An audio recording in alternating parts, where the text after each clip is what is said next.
Mama mjamzito, kwa nini inapofika miezi mitatu ya mwishoni mwa ujauzito, mimba ikiwa na wiki 32, 33, unakuwa unakojoa sana katika kipindi chako cha ujauzito? Unajiuliza sababu ni nini na suluhisho lake ni lipi? Karibu kwenye somo tujifunze pamoja siku ya leo. Kama ni mara ya kwanza kuweza kutembea channel yangu, unaweza subscribe hapo chini ili uendelee kujifunza kuhusiana na afya ya mama mjamzito, lakini vile vile na mtoto mchanga. Kuna mmoja ya wafuatiliaji wangu hapa aliniuliza swali. Kuna huyu aliniuliza kwa nini katika miezi 9 ndo mtu anakojoa sana? Lakini huyu mwingine anaitwa Sauda akasema na kwa nini mkojo unakuwa wa moto sana? Sasa nikianza na hili swali la kwanza kwamba kwa nini mama mjamzito mimba inapofikia mwishoni pale anakuwa anapata ile hali ya kukojoa mara kwa mara au kukojoa sana. Ziko sababu kubwa mbili. Inawezekana ni kawaida kutokana na mabadiliko ya kawaida ya ujauzito au una magonjwa fulani. Tukianza na mabadiliko ya kawaida, ni yale ambayo inawezekana tunasema kwamba mji wa uzazi umekuwa mkubwa sana. Labda inawezekana wewe ulikuwa na mimba ya mapacha au ni mtoto wa kawaida, na ule mji wa uzazi ukawa unaweka shinikizo kubwa kwenye kibofu cha mkojo, na mwisho wa siku kibofu cha mkojo hakikai na mkojo muda mrefu, kwa hiyo inabidi uweze kukojoa, au utakuwa unapata haja ya kwenda kukojoa mara kwa mara, na unapata haja ndogo mara kwa mara au sana. Lakini wakati mwingine inawezekana mtoto ameshuka, ikishafika wiki ya 32 au miezi 8 na kuendelea, kama ni mimba ya kwanza, hasa kwa wale ambao ni mimba ya kwanza, mtoto anaweza kawa ameshuka. Anaposhuka kwenye nyonga, mwisho wa siku inawezekana akapelekea kwamba ule mji wa uzazi ukawa unapelekea shinikizo kwa sababu ya kile kitangulizi cha mtoto ambacho kinakuwa kimeshuka. Kwa hiyo kibofu cha mkojo kitabakia na ukubwa mdogo, na mwisho wa siku mkojo utakuwa ukai sana na utakuwa uweze kukojoa mara kwa mara au kukojoa sana au mara nyingi. Lakini vile vile inawezekana kabisa ni yale mabadiliko ya ujauzito kutokana na zile homoni kama estrogen, progesterone ambazo zinapelekea usafirishaji wa damu unakuwa umeongezeka, na mwisho wa siku figo pia itakuwa inachuja sana damu na utakuwa unapata mkojo wa mara kwa mara.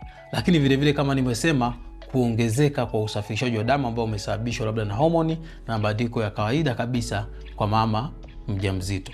Lakini vile vile tukumbuke kwamba sasa kuna mambo ambayo yanaweza kapelekea mama mjamzito kuweza kukojoa mara kwa mara, ambao makubwa ni mawili. Ya kwanza kabisa ni UTI au tunaita urinary tract infection, maambukizi ya vijidudu kwenye mkojo. Na haya yanaweza kawa sehemu ya chini, maana yake yanahusisha kibofu, lakini yanaweza kawa sehemu ya juu, yanaenda mpaka kwenye figo na kwenye mwili wako mzima. Kwa hiyo hii mara nyingi huwa inaambatana na maumivu. Kwa mfano, mama unaweza kuwa unapata haja ndogo ambayo inakuwa na dalili mbalimbali.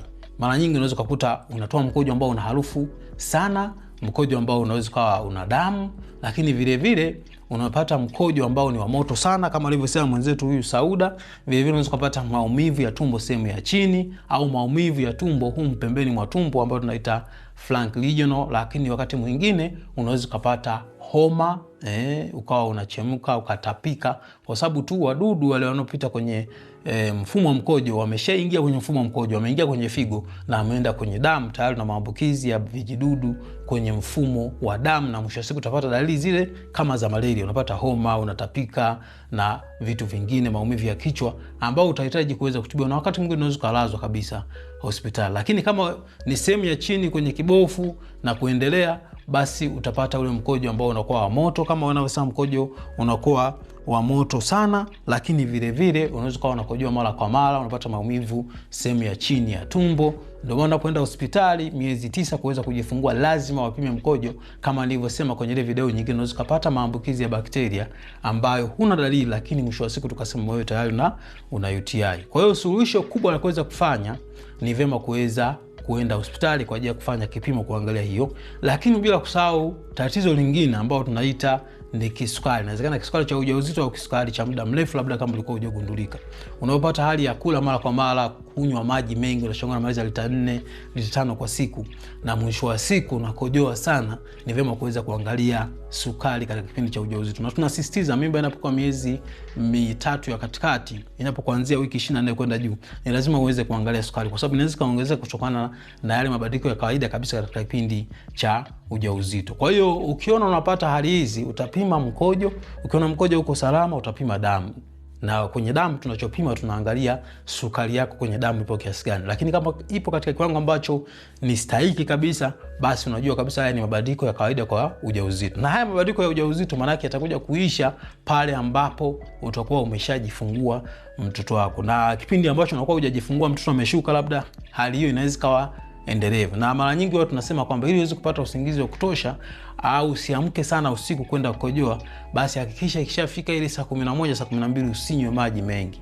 Maji unywe kuanzia asubuhi, mchana, lakini vile vile mwisho hiyo jioni pale, kwa sababu kinywa maji mengi usiku utaamka mara nyingi, na wakati mwingine itakupelekea ukawa unapata maumivu ya kichwa, unakosa usingizi kwa sababu ya kuamka mara kwa mara. Lakini kuna baadhi ya mama anaweza kawa na changamoto akajikuta amejikojolea kwa ajili tu ya changamoto za ujauzito ambao ni mabadiliko ya kawaida. Kwa hiyo ukiwa na swali zaidi unaweza kuniuliza hapo chini, mimi nitakuwa tayari kuweza kujibu swali lako wakati wote. Sasa hapa nimezungumzia kuhusiana na miezi mitatu ya mwishoni mwa ujauzito. Kama ulikuwa unajiuliza sababu za kukojoa mara kwa mara katika kipindi cha ujauzito, hasa hii miezi mitatu ya mwanzoni au miezi mitatu ya katikati, unaweza kuklik suggestion hiyo hapo, utasikiza video kuhusiana na kukojoa mara kwa mara au kukojoa sana kipindi chako cha ujauzito, hasa miezi ya mwanzoni mpaka miezi mitatu ya katikati mwa ujauzito. Karibu sana.